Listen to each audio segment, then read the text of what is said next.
Jordan Sparks would know. She talked about breathing with no air. That was so corny. All right, I'm putting the consent form in the chat too, FYI, in case you have not filled it out. I'm gonna keep doing it. If you are here, that means that you have filled it out, and if you have not filled it out and you're here, you need to fill it out. Somebody's having a nosebleed, Ms. Williams. You might want to send them to the nurse. Yeah, the nurse. In the meantime, we're gonna breathe it out. All right, so everyone take a deep breath in. And exhale. Deep breath in.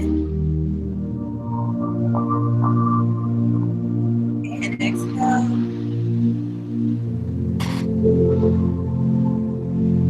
Deep breath in. And exhale. Deep breath in. And exhale. Breathe in all positive energy. Exhale all the negative energy and the vertebrates. Breathe in. And exhale.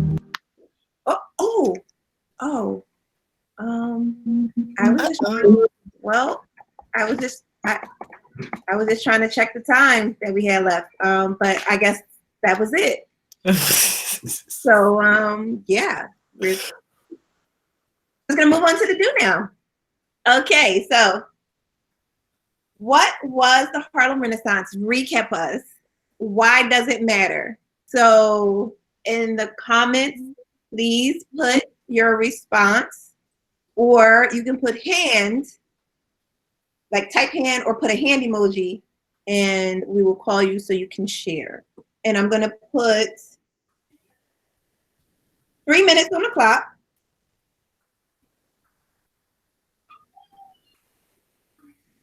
Oh. I'm gonna just turn that music off. Turn it off. Don't need that.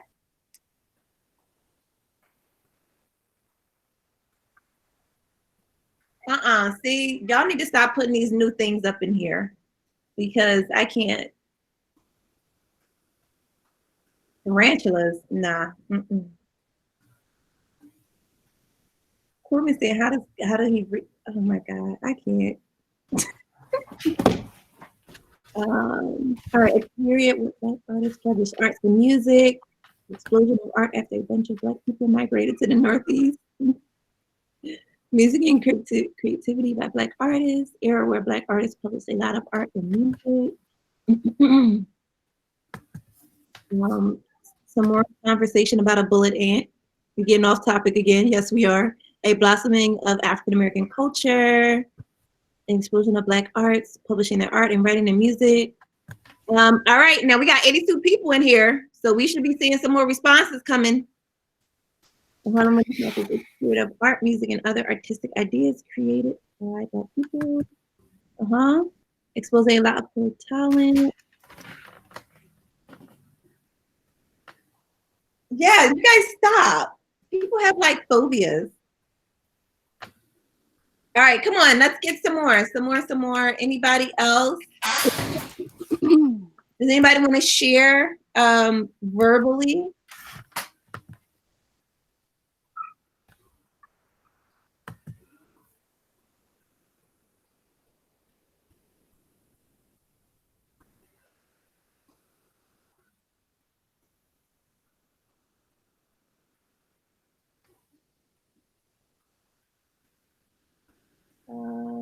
All right. Migration leading to cultural progression. I like the way you worded that. Yeah. All right. We got 43 seconds left. Anybody else? We do not have 83 responses, do we, Ms. Williams? No, we do not. No, we don't. Tis tis. Yes, good, Corbin. That's also the time period of migration where Black people created and shared art, music, writing, and dance. Good. What is the term? What's the term for? It's not performing arts. Performing arts is like theater and music and such. Yeah. Regular arts like paintings, sculptures, visual arts. Okay. Visual arts. Yeah, because visual arts was a part of it as well. Yeah, absolutely. Oh, they somebody put it in the chat box. Yeah, thanks, guys. I couldn't remember it. Good. All right. Let's go back to that screen. Good job. Okay. So we need you guys to bear with us because we're going to be talking to you guys about some intellectual heavyweights of this time period. Okay. So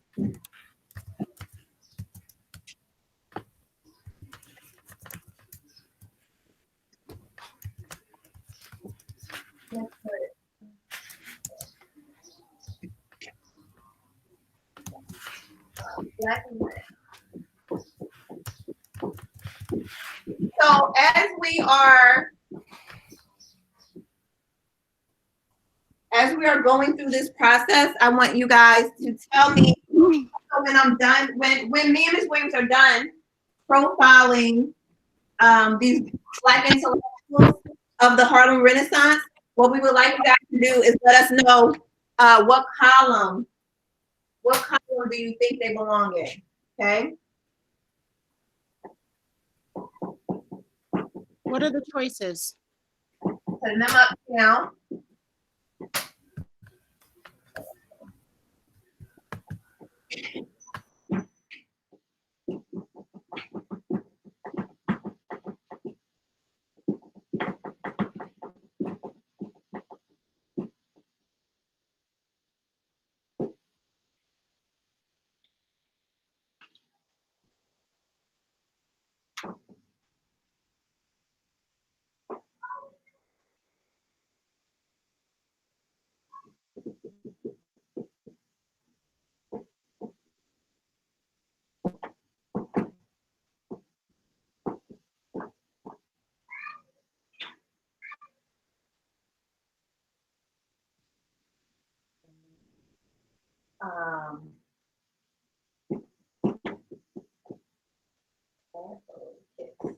Okay, so we have Black Nationalism, Vocational and Educational Advocates, and then Civil Rights Agitators, okay? So we're gonna kick it off with Arturo Shomburg, okay? And I want to, as I'm talking, I want you guys to tell me in the chat box, have you ever heard of Arturo Shomburg before? Yes or no? So just simply put yes or no in the chat box. I'd be surprised if folks have heard of him before. Typically, that is not the case. You said Black Nationalism, Vocational Educational Advocators, and what was the last one? Civil Rights Agitators. Thank you.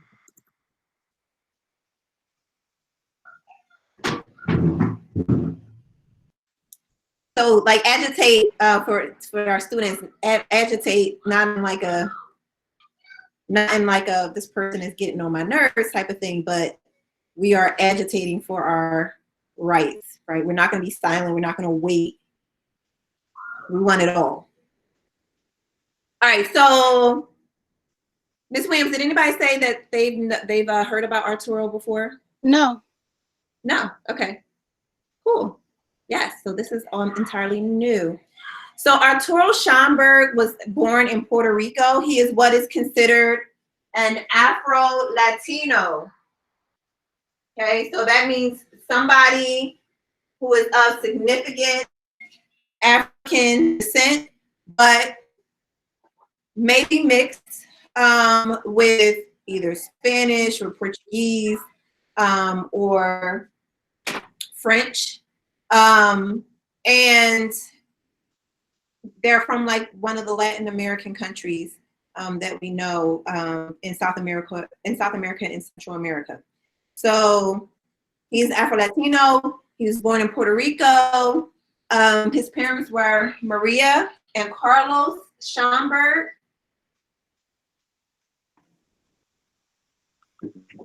Okay, and he is considered one of the fathers of Black history. Okay, so this is why he's important to us.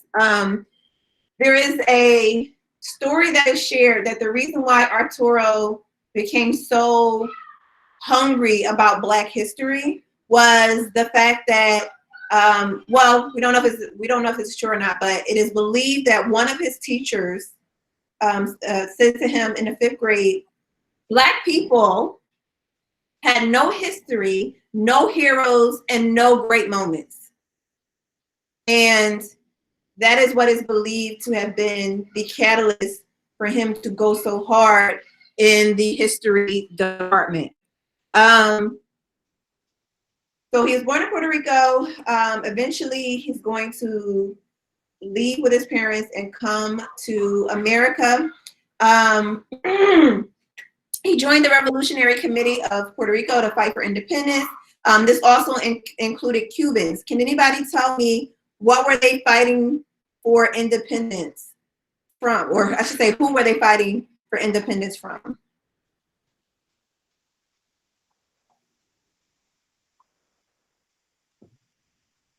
Okay.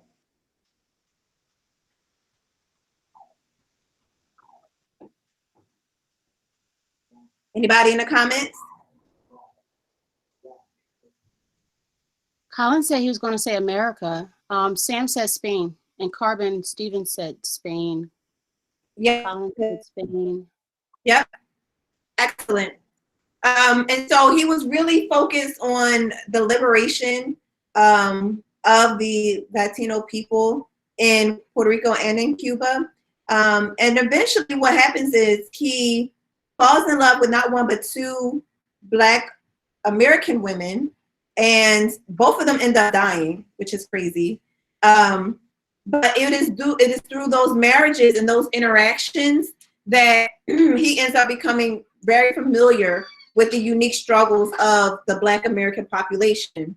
And this is what is going to cause him to shift his focus from Puerto Rico and Cuba to Black liberation and this concept of the African diaspora. And I'm curious, does everybody know what it means if someone says the African diaspora? Diaspora, we learned about that. Alina, you want to jump on and tell us what that means?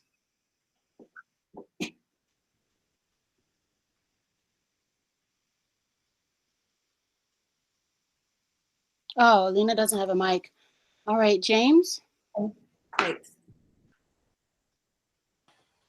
So a diaspora basically means like a scattering of people from a certain place, like around the world. Like the Jewish diaspora would be all the Jewish communities in, say, Europe and America and elsewhere. And so African diaspora would be the sort of modern term to refer to maybe Black Caribbeans, Black Americans, and pretty much anywhere else that there are African descended people that's not actually Africa. Yep. Good. So, excellent. So he co-founded something called the Negro Society for Historical Research, and he also becomes a member of the NAACP. And some of the people that are inspiring him during this time period is W.E.B. Du Bois. Now, just as a reminder, I have him first, even though Du Bois was kind of like already on the scene in regards to like this intellectual juggernaut for Black history, but he was born first, so that's why he comes first. But also, this is something he was influenced by them. So I wanted to put him first to like get him out of the way. But they are all around the same time period. So they're all active around the same time period. He just becomes more involved later on in life. Whereas the other ones that we're going to talk about are kind of like founders of this movement. And we'll get to them coming up. So he was also a member of the NAACP. Now,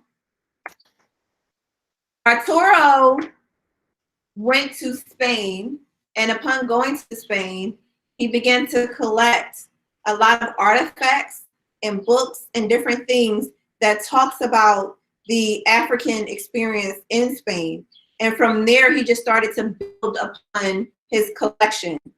His collection became so substantive that upon his death, it was renamed the Shomburg Collection of Negro Literature, History, and Prints in 1914, and that is found at the New York Public Libraries Division, in the New York Public Library, and that's still open to this day. Now, since 1972, it's been called the Shomburg Center for Research in Black Culture. So let's say you decide to go to college and become a professor, or you are an anthropologist or an archaeologist, and you want to like do some print research on the African diaspora, or you want to write a history paper or a book, this is the place to go to in New York. They have so much stuff there. It's crazy. So he is considered like one of the fathers of Black history. And he is one of the reasons why we are taking this course today. Any questions or comments before we move on?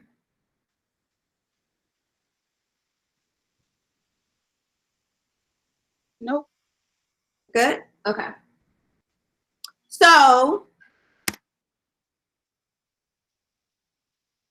in an essay called The Negro Digs Up His Past,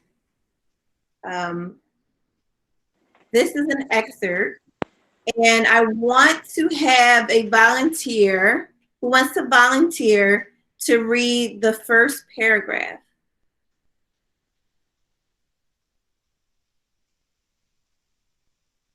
Sam. Okay. Right. There is the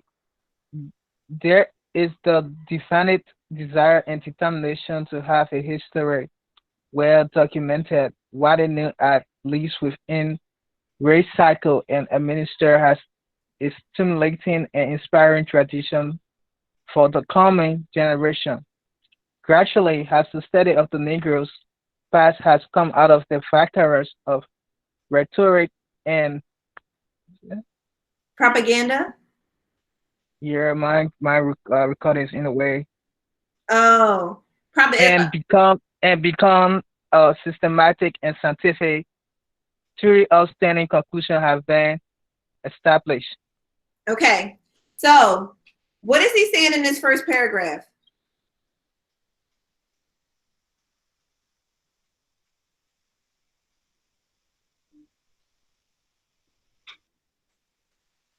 He said it's a desire to have what? Black people, like Not necessarily Black people, and this is open, right? But he's saying there's a desire in the Black community to have a what?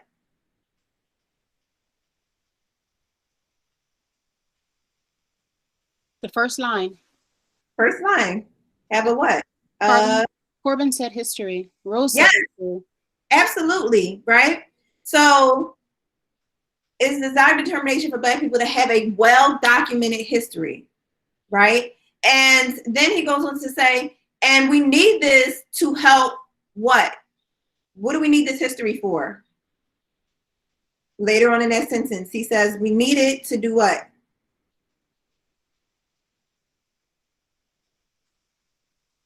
You guys can unmute yourself and share too. You don't have to only type.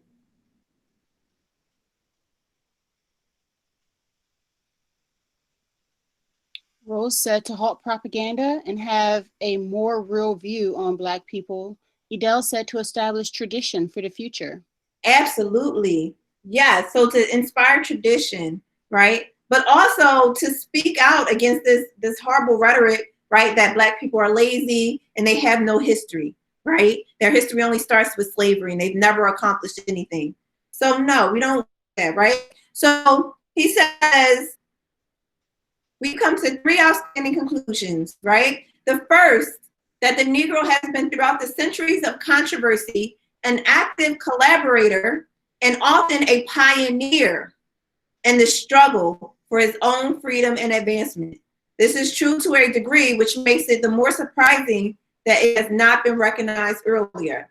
So what do you think he's saying here? Like, let's look at that first sentence. The Negro has been throughout the centuries of controversy an active collaborator and pioneer in the struggle for his own freedom and advancement. What does that mean?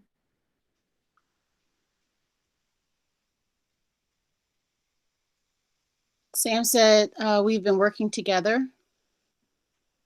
For what? Right, so Black have been working together for what? For our. Rose said they've participated actively in history.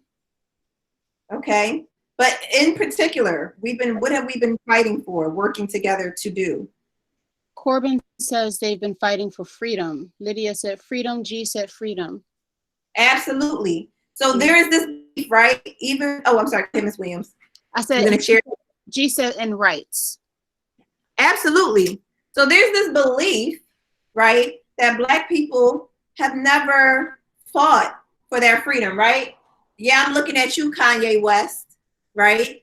Slavery was a choice. Black people didn't try to get themselves out of bondage. That's simply not true. From the beginning of time, Black people has always worked and struggled. How do you know where that's from? The Office?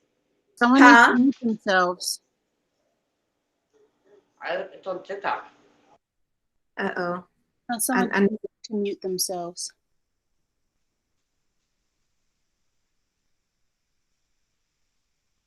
Go ahead.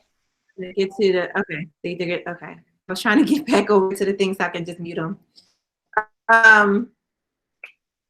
So again, it's really important that we understand that Black people have always fought for their freedom and for their advancement. It might have been something as small as teaching another enslaved Black person how to read.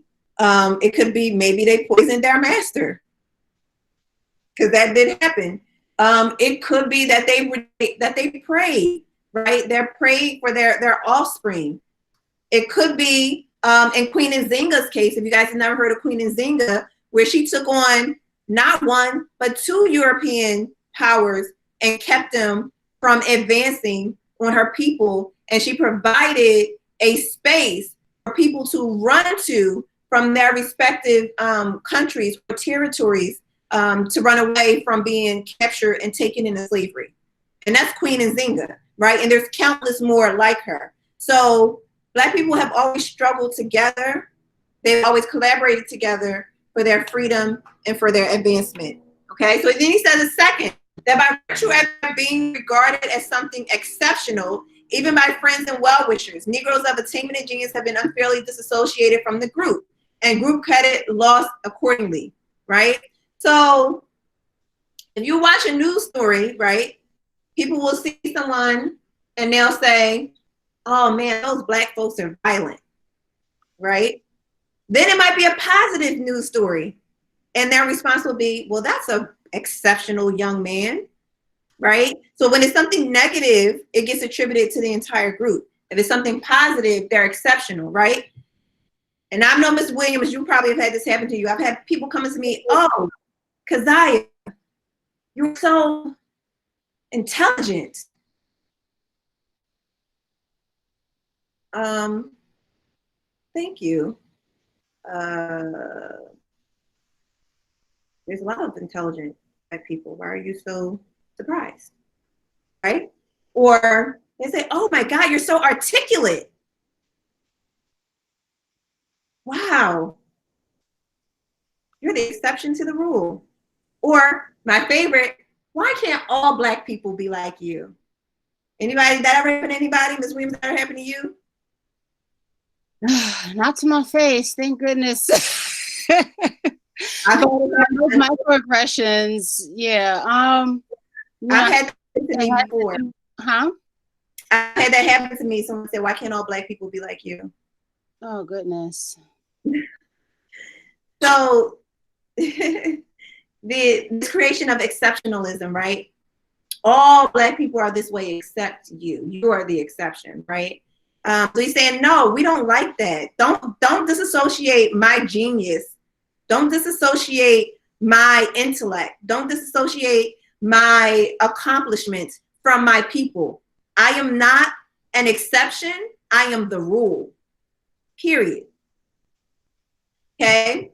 And then the third thing that he says is that the remote racial origins of the Negro, far from being what the race in the world have been given to understand, offer a record of credible group achievement when scientifically viewed, and more important still, that they are of vital general interest because of their bearing upon the beginnings and early development of culture. What do we think he means by that? What is this quote saying?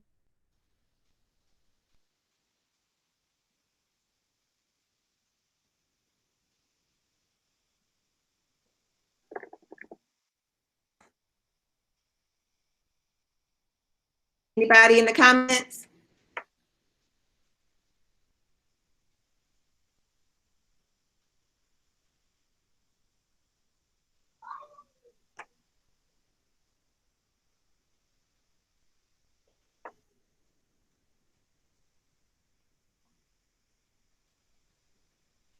Oh, I missed all these comments.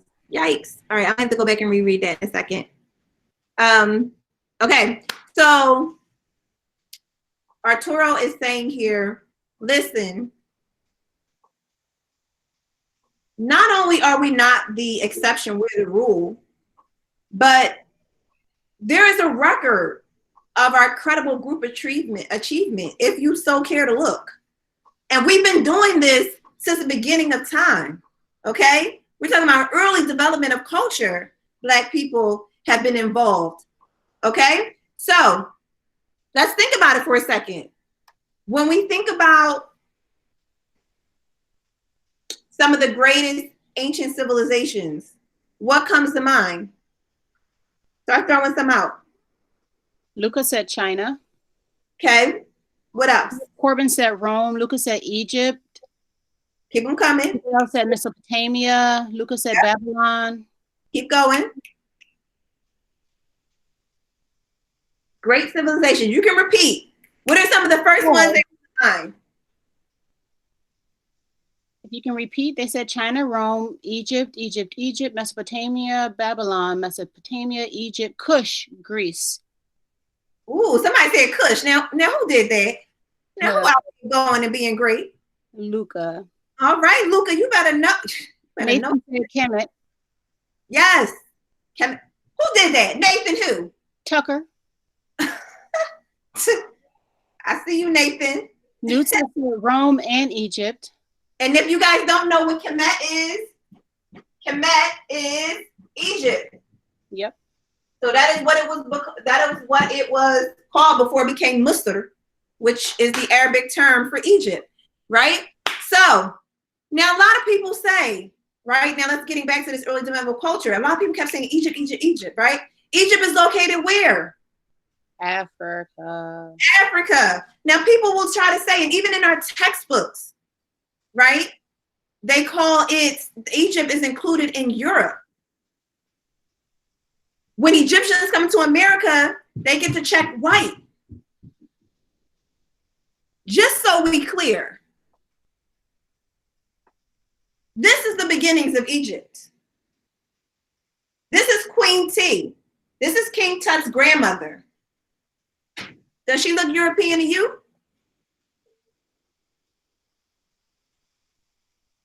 Nope. They said no. All right, Nefertiti. Lucas said before the Arab expansion, they were Coptic. Come on with it. Come on with it. Coptic Christians, right? And before that, they had their own system, right? They had their pharaohs, and they believed in multiple gods, right? So Queen Nefertiti. This picture down here is what they say she actually looked like. Now, how you gonna tell these people what they pharaoh looked like? What they queen look like? They made a bust for her. You just gonna completely throw out that bust that they made and say, nah, she really looked like this. You gotta go get daddy, he's outside. Really? No, I cannot do that right now. So, sorry, y'all. This is Okay. what happens when you're at home working, right? So, this is important, okay? Because historically, in a lot of different other history classes, right, they will say that Egyptians are white or that they're Arab, right? They didn't paint themselves. They didn't sculpt themselves like this for fun. Okay? So the foundation of Egypt is African. Let's not get it twisted. And to this day, there are still dark-skinned Egyptians. And people try to say, oh, well, that's because they're the descendants of who's left over from Kush.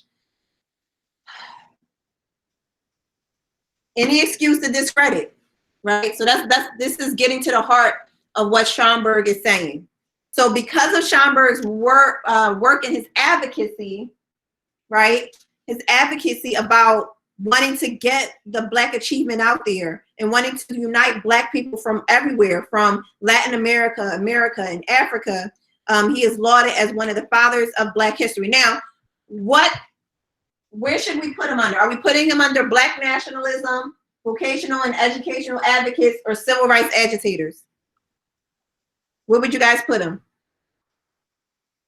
1, 2, or 3? Black nationalism, number 1. Educational advocate. Okay. Daisy said all, in a way. Okay, Daisy, what would you put him under? If you could choose one, Daisy.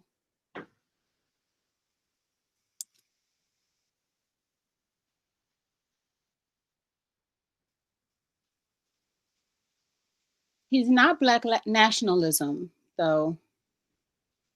I don't know if you guys remember what Black nationalism was. We learned about it a bit with Stokely Carmichael. All right. So Lydia said educational advocate. Daisy said educational advocator. Edel, Corbin, Gianna, they all said educational advocator. All right, cool. All right. So this next woman, Mary Church Terrell, born September 23rd, 1863, July 24, 1954. Her parents were formerly enslaved, but they were able to get their freedom and develop and do quite well for themselves. She's the first Black woman ever to serve on a school board when she was appointed to the District of Columbia School Board. She rallied for women to be allowed to vote. She helped found and was the first president of the National Association of Colored Women in 1896. She served. Yeah, take us back to the other presentation. Oh, sorry. Oh my God. Sorry. Thanks, guys. You're welcome. So let me start over. Okay. So she is the first Black woman to be on a school board. She was appointed to the District of Columbia School Board. She rallied for women to have the right to vote. She helped to found and was the first president of the National Association of Colored Women in 1896. Not only that, she served on a committee to investigate treatment of Blacks by who? The police. Yes, this has been a problem, right? This is nothing new. It also isn't nothing new that she was a woman in doing this. A lot of Black women don't get the credit for their advocacy. Unfortunately, history tends to only put out what the men were doing. And the beautiful thing about Mary Church Terrell is she lived long enough to witness the historic Brown versus the Board of Education decision. So because education was a big deal to her, this is huge. Do I have any questions about her before I go into her primary source? No. No? Okay. All right, so this is from her In Union There Is Strength. To the children of the race we owe, as women, a debt which can never be paid until Herculean efforts are made to rescue them from evil and shame for which they are in no way responsible. Listen to the cry of the children, my sisters. Upon you they depend for the light of knowledge and the blessing of a good example. As an organization of women surely can be nearer our hearts than the children, many of whose lives sad and dark, we might brighten and bless. It is kindergartens we need. Free kindergartens in every city. Well, she's talking heavy for so early in history. Free kindergartens in every city and hamlet of this broad land we must have. If the children are to receive from us what it is our duty to give. The more unfavorable the environments of children, the more necessary it is that steps be taken to counteract the hateful influences upon innocent victims.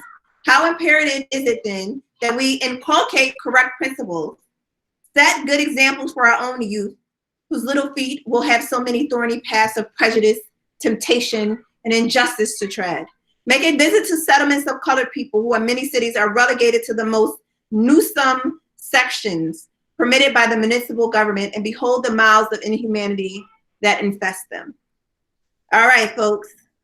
Where would we put, based off of this primary source, where would we put Mary Church Terrell? Black Nationalism, Vocational and Educational Advocates, Civil Rights Agitators.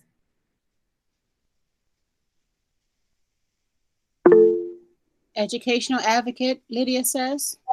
Okay, anybody else?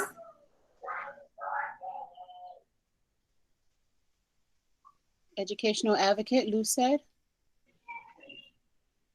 Nathan, Joey, Corbin, John. Also Educational Advocate, James. Okay, good.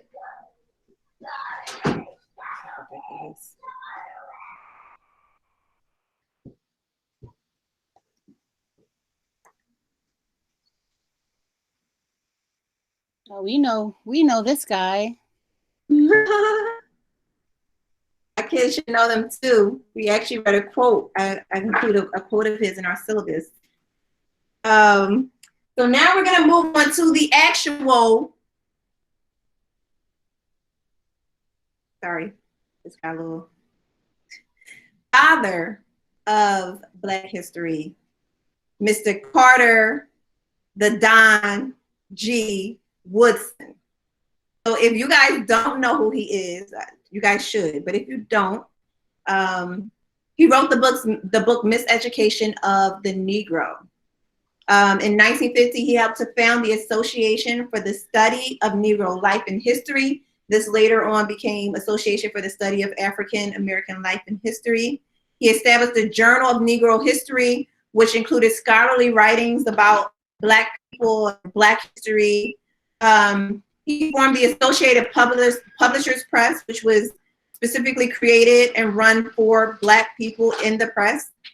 He created the Negro History Bulletin. And one thing that he created that continues to serve us well into 2020 and beyond, he was the creator of a program known as Negro History Week. And can anybody tell me what Negro History Week morphed into?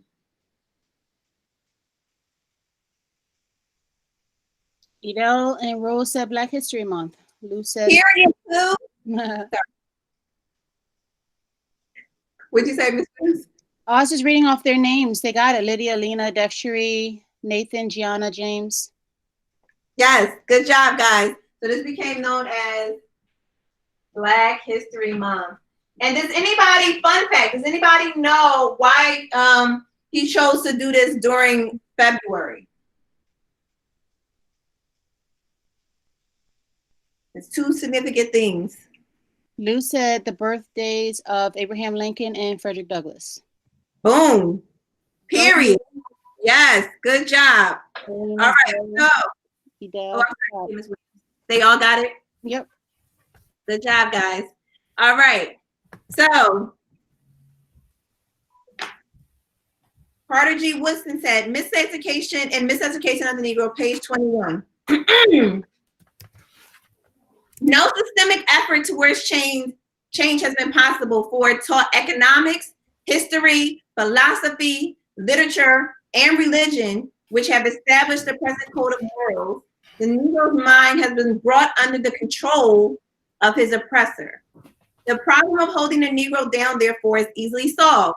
When you control a man's thinking, you do not have to worry about his actions. You do not have to tell him not to stand here or go yonder. He will find his proper place and will stay in it. You do not need to send him to the back door. He will go without being told. In fact, if there is no back door, he will cut one for his special benefit. His education makes it necessary. The same educational process which inspires and stimulates the oppressor with the thought that he is everything and has accomplished everything worthwhile, depresses and crushes at the same time the spark of genius in the Negro by making him feel that his race does not amount to much and never will measure up to the standards of other people.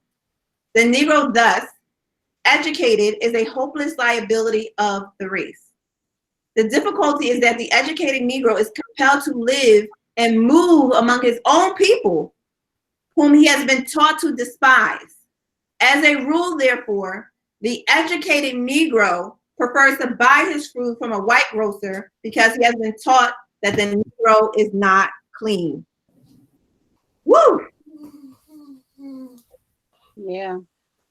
Woo! All right. Who can give me a summary of what he's saying in this very heavy quote from Miseducation of the Negro? Because he says something very substantial here. Anyone?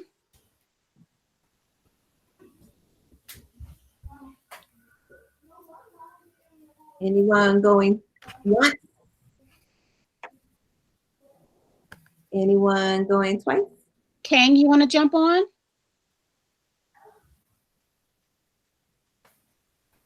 Nathan said that we have been brainwashed into thinking little of ourselves. Kang's mic is broke. Awesome. James said the way Black people have been educated was corrupted. Yes. Zoe said the way society teaches Black people programs them to believe the stereotypes that are spread. Absolutely. Gianna said opportunity gaps. Stereotypes begin to spread. Yes. Corbin said Black people are being raised into a world where they are compliant with oppression. All right, we done. Moving on. I mean, y'all just got it. I mean, Yeah. go ahead and be great, young kings and queens. So Racial hierarchy enforced or reinforced. Yep. absolutely. All right. So it is, what do you think, Miss Williams? Is 152. I think Ida, I think we I Wait. don't know. I don't. We got 84, but I don't know if they're gonna stay till you're done. We just knock her out. I mean, we've already done Ida before. You know what I'm saying? So. All right. So you want to go through her real quickly then, and then we're done. We talked about her before. So she's in like old, other stuff. We talked about Ida before. Oh, sorry, because we forgot to do this. Where would we put Mr. Carter G. Woodson? Where would we put him, folks? Professor Woodson. Black Nationalism, Vocational and Educational Advocate, Civil Rights Agitators. Rose and Edel said education advocate. Okay. Ewan said educational advocate. Nathan said Black nationalist. Not exactly Nathan. Emma said the second one. Emma, what's the second one? Def Sharif said educational advocate. I think educational advocate was the second one. Yeah, that was the second one. John said educational and civil rights advocate. Corbin said civil rights. So I'm gonna put Mr. Carter G over here, not because he Where's was over there? We can't see it. a civil rights agitator. You said you're gonna put him in civil rights agitator? Yes, and here's why. Okay, so I'm putting him under here because yes, he advocated for educating the masses, right? But it wasn't just let's educate the masses and then let's call it a day. It was, now we're gonna educate the masses, but you also gonna celebrate this week. Period.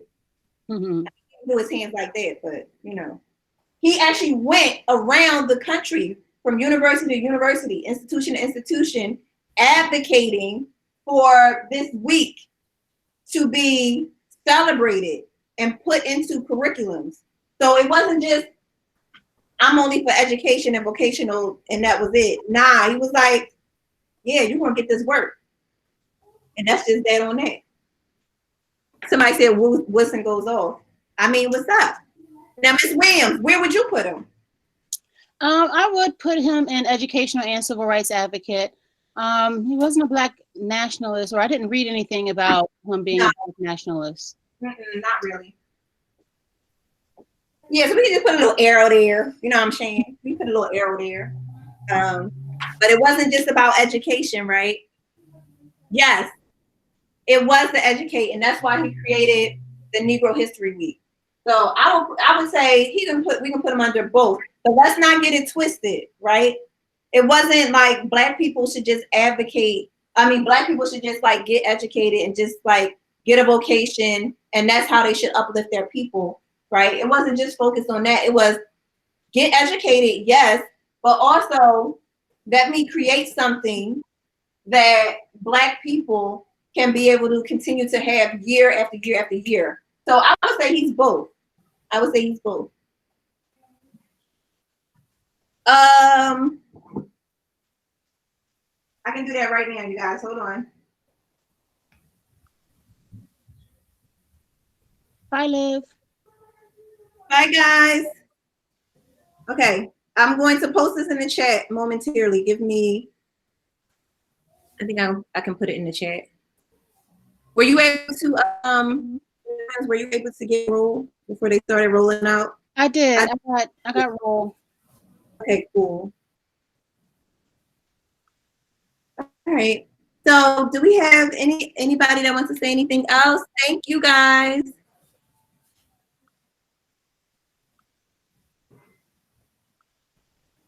Exactly. Oh, Gianna got it. I hope she's still here to hear me acknowledge that I saw that. Yeah. Yeah, she said thank you. I'm trying to get this picture to you. Oh, boy. I know I took attendance. I can't find a spreadsheet, but I got it. Yeah, I did too. I hope it went through. It should be in Google Drive somewhere. Okay. All right. All right. Have a nice day, guys. Peace. Great job today. Yes. Watch out for those bees. I'd be like, if she don't stop talking about bees. Tiff. How was your birthday, Tiff? Yes. Oh my gosh. Bye, James. Good, Tiff. She said she had a good time. He said it was great. Oh, awesome. All right. No one will remember murder hornets in 6 months. Goodbye. And then you're going to drop the mic. You know what, James? Did he really just say that and drop the mic? I think he did. He did he? And he walked out the door. He's on his way to lunch. He walked out the door. Who was that was asking for the picture? I just put in the chat. I don't know if they're still here. Yeah, I don't know either. Let me grab it and so I can put it on Google Classroom. Okay. I'll put it on a YouTube video too. Okay. I'm going back and reading through these comments. They were really going in. Yeah, it's that link, Ty. The link that Miss Ridgway just put in the chat box. Can you see it? I just put it in again. You're welcome. Oh, Esmeralda's here. Hey, Esmeralda. Okay. I hope it got Esmeralda. Yeah, I did. Okay, you're good. Attendance did record you. It's good to see you, Esmeralda. I don't know if you left already. It's so good to see you. I hope you've been doing well.